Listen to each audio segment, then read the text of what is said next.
Hi, my name is Tim from HP3. I'm a physiotherapist and endurance coach, and in partnership with Wild Ginger Running, I'm bringing you a series of videos to help you prepare for your first ultra. We're calling this 0 to Ultra. If you're liking these videos, please subscribe to both Wild Ginger Running and my own channel, and follow us on the usual social media platforms at Wild Ginger Running and at Tim_Pigott. In our previous videos, we've discussed the planning aspects of the race choice and designing your training, as well as how to reduce getting injured. In this video, we're going to talk about nutrition, both your general day-to-day nutrition, but also your training and race planning. Now, I'm not a dietitian, but I am a certified nutrition coach with Precision Nutrition. However, if you need more detailed advice or more medical guidance, then please speak to a registered dietitian, perhaps with a sporting background. So why are we talking about food? Well, for obvious reasons, really. Nutrition is really important. In preparing for your ultramarathon, you'll be pushing your body hard in training. For this, you will need sufficient energy from carbohydrates, healthy fats, as well as proteins to build your body up. There is a risk of energy deficiency in ultra-endurance training, which can lead to illness and injury. There is an increasing conversation from our elite athletes who've maybe struggled with problems due to relative energy deficiency syndrome, or REDS. But this doesn't only affect elite athletes. It can affect all of us with a myriad of problems. So my message here is eat enough. And then when it comes to racing, one of the biggest reasons people fail to finish an ultramarathon is GI distress, gastrointestinal distress. So diarrhea, vomiting, and then the inability to eat and drink. All of these things can be avoided with appropriate planning. Now, how can we calculate your specific needs? Well, one tool for you for planning your day-to-day nutrition is the Precision Nutrition's macro calculator. And this is what it looks like. So we go to precisionnutrition.com, and if you go to their resources tab here, come down to calculators, and this comes up with their ultimate calorie, portion and macro calculator. So if you go to this tab here, scroll down, and there's a link to their calculator. So they've got a professional version as well for those who are coaches certified through themselves. But if I just imagine that I'm a member of the public just wanting to do it for myself. So you can enter your details and run through a series of questions here. So then we come up to what's our goal here. So if we're imagining it's athletic performance, you might decide that you want to look at losing some weight or just improving your general health. But in this scenario here, I'm picking athletic performance. And then it gives us an options of your preferred eating style. Are you following a particular sort of dietary guideline, whether it's sort of vegetarian? Are you trying to go keto? Are you going sort of fully plant-based? Myself, I'll eat pretty much anything. And it gives you a starting point, which is a balanced macro percentages here, so roughly 30-35% of each of those. However, as athletes, we're needing a lot more carbohydrate to support our training. So we're looking probably a little bit more down the low fat rather than the balance. If you want, you can actually use their slide and you click on the enter my own, and it might be you want to take that up to around about the sort of 50-55% of carbohydrate. And then thinking how much fat are you wanting to consume as well for those long training sessions, how much strength work are you doing, making sure we're getting enough protein on board in order to, again, support that training. So you may want the protein to be a little bit more balanced and a little bit more on the carbohydrate side, a little bit lower on the fat side, or you can slide it back up again. If you're unsure about what you're doing, then stick with one of their rough guidelines. So I'm going to go with the low fat option. And then you think about how many meals you're eating per day. So are you having breakfast, lunch and dinner, or are you having some extra snacks and mini meals in between there? So if you're generally thinking about sort of breakfast, lunch, maybe a late afternoon before your training session, and then dinner, we might be looking at roughly 4 meals a day. You might be having more than that though. And then we think about how much energy we're expending just generally day to day. So have you got a fairly light sedentary job, or have you got a very heavy manual labour type job? Myself, I'm a mixture. So it's a mixture of sitting and standing. And then thinking about how many hours of exercise we're doing. So for a lot of us, we're going to be up in the more kind of intense or even very intense amount of exercise per week. And this gives us a rough idea of how many calories we're going to be eating per day.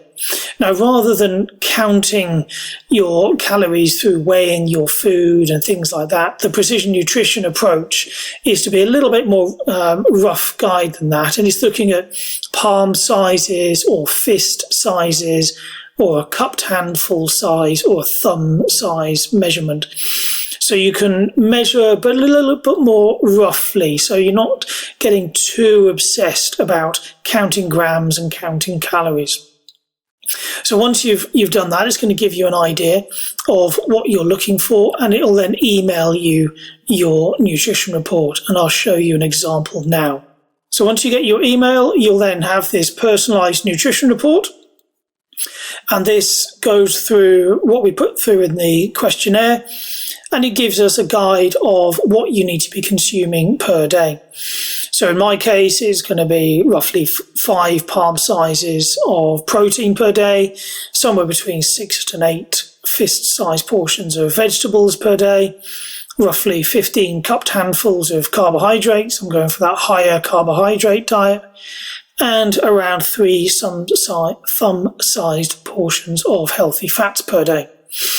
I went for the eat anything approach, and again it talks through different ideas here. It's not giving you a meal plan, but it's just giving you some good principles for you to then follow.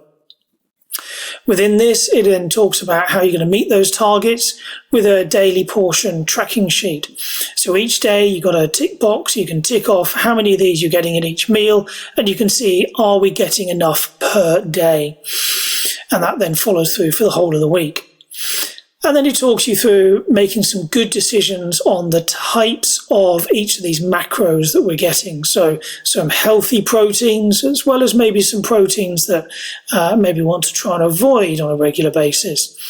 What are some good decisions on our carbohydrates versus less good decisions that we can be making?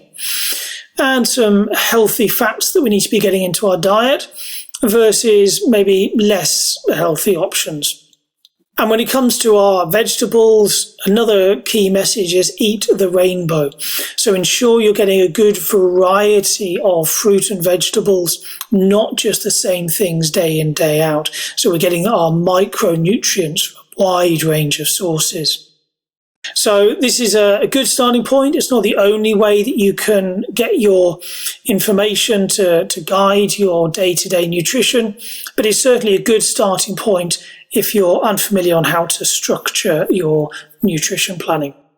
So now you have an idea of the rough volume and percentages of your macros you need to be consuming so that you can be confident you are eating enough to sustain your training. So my next question for you would be, how good a chef are you? Improving your skills in the kitchen is also one of the best skills you can develop as an athlete. So if this is an area that needs developing, then perhaps get a few new cookbooks and spend a bit more time experimenting in the kitchen. Okay, but what about the training and race nutrition? There's obviously a huge range of sports nutrition products out there on the market, but which ones are right for you? And should you use any at all? Well, there are a few different philosophies on this. Keep your calories and your hydration separate, so water only and food for your calories, or combine them and use energy drinks.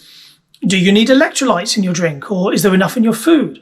The science is a little bit mixed on this, so it does often come down to N equals 1, what works for you. And you can only work that out through experimenting and training. But there are some good general guidelines to follow. My general advice would be, if you're going hard for perhaps 8 to 10 hours, then perhaps you can get away with fluids only. But if you're going longer at a lower intensity, then you need to be introducing solids. And this comes down to how much your stomach can handle. As we exercise, we shunt blood from our guts to our muscles, and this helps our muscles function, but also makes it harder for our guts to do their job. Thus, if you try and eat a load of food and your stomachs and intestines don't have enough blood to process it, you'll just get rid of that food one end or the other, quite rapidly in some cases. Now, you can train your gut. Asker You Can Drop and his colleagues have done some great work on this. So I'd encourage you to look at his website, mysportscience.com, and then through practice, you can increase the amount of calories your stomach and intestines can process during exercise. So how do you then know what will work for you in training and racing? Well, we've got to test it. Asker and his colleague Bill Braun have produced an app called Core Nutrition Planning. And through this, you can plan your training and race nutrition and then test it and see what works for you. So let's see what that looks like. So here is our core nutrition planning app. If you go to app.fuelthecore.com and then you go to the planning, and then you can select your plan for your particular training or your race. Here I'm going to show you an example I did for Race to the Stones, the Threshold Trail Series 100 kilometre run along the Ridgeway. So first of all, you put in your details, so how much you weigh, whether you're using a lot of carbohydrate in training, are you taking on caffeine, how much you're sweating, and therefore your fluid needs. You then put in your event details. So in this case, it's the race to the Stones. I'm looking at a personal best here, roughly what the weather temperature is going to be, and then what kind of pace you're going to be running this race at. So I was going for high intensity, pushing the limits and going for just over the 8-hour mark. And then it comes up with your selection of products you could be taking on board. So within the app, it's got a wide range of different products you can be selecting from all the major sort of commercial products, as well as even examples of different foods, even sort of sandwiches, so peanut butter and jelly sandwiches or peanut butter and jam sandwiches, depending on which side of the pond you live on, even down to things like bacon sandwiches if you really wanted to go down that route. So like you can see there, there's a huge range of different products. So you just got to test these in training and see what works for you. For me, it was looking at mostly sports drink. So in my case, it was looking at Tailwind and stopping off at aid stations, having maybe a little bit of an orange quarter, maybe some peanuts, some crisps, just for a little bit of solid, and again, a little bit of extra salt just to support the electrolyte needs, and then also using a little bit of precision hydration for, again, some extra salts within the water there. And then from there, you then click on Plan My Nutrition, and it works out what ratios of fluid and carbohydrate are going to work for you. So here we can see that I'm getting sufficient hydration for my needs here, and I'm getting sufficient carbohydrate for my needs here. If I were to add in extra carbohydrates, so trying to drink too much, you can quickly see that the arrow here goes a little bit too high. So I'm taking on too much carbohydrate. I'm running the risk of getting some GI distress.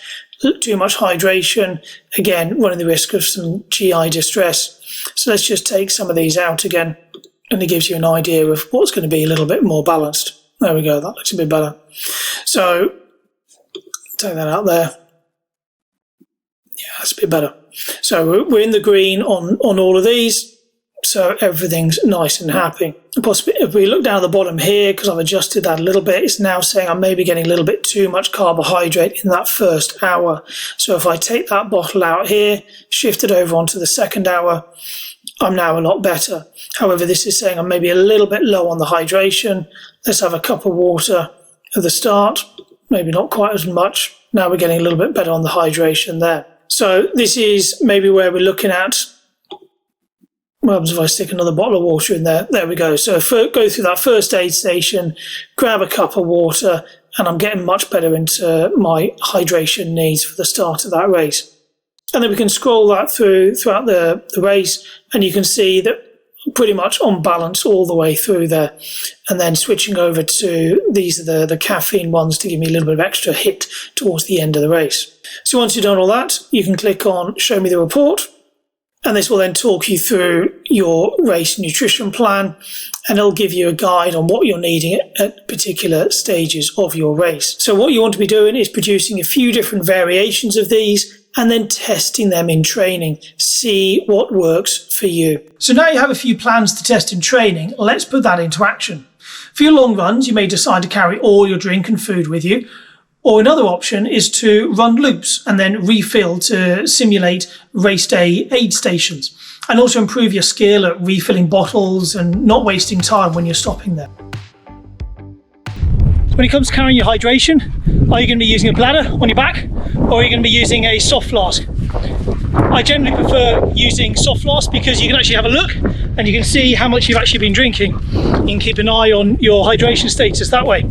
Whereas in a bladder, you can't necessarily see how much is left to drink. However, some people maybe don't want to be carrying so much weight on the front of their chest and therefore will prefer carrying the weight on their back. So it's a little bit of personal choice and personal preference. So give both a go and see which you prefer.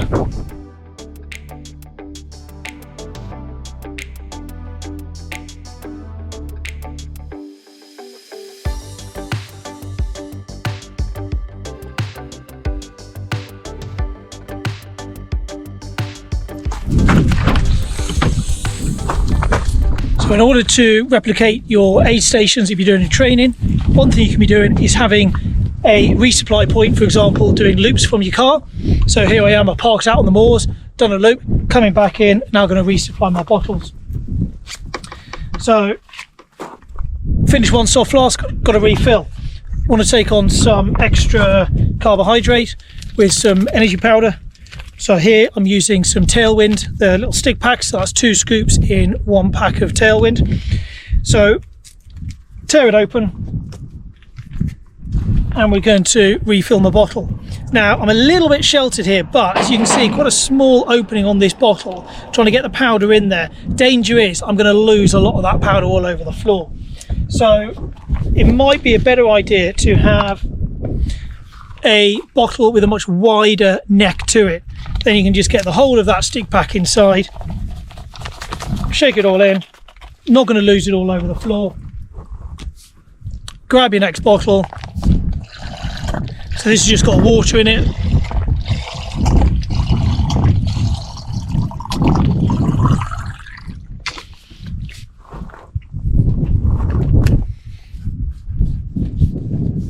Screw the lid back on, give it a good old shake. Back into your vest, and we're good to go again. Don't forget your car key.